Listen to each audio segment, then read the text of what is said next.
taking a peek at the key fob for the VinFast VF8. So the style itself is really, really neat. I love that VinFast logo along the very top. You've got the Horner panic alarm button. There's unlock, lock, trunk release as well. So button press in order to open it up. You can button press again to close, or button press there to close instead.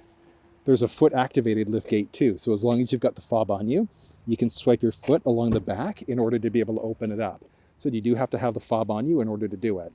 Then the only other thing to point out on the, well, I guess there are two things, but along the back of the fob there, you can see there's a little release, and that's going to be for the little emergency access key.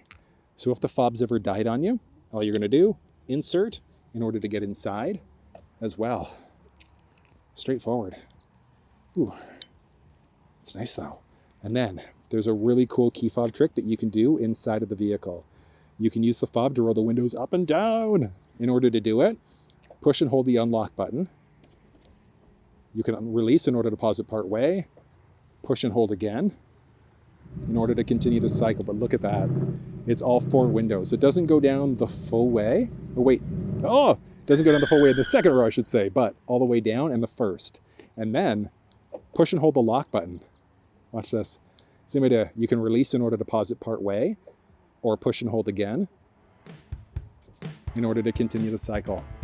VinFast, having the option of going up and down, you just scored a point in my book. But that's how you utilize the key fob inside of the VF8.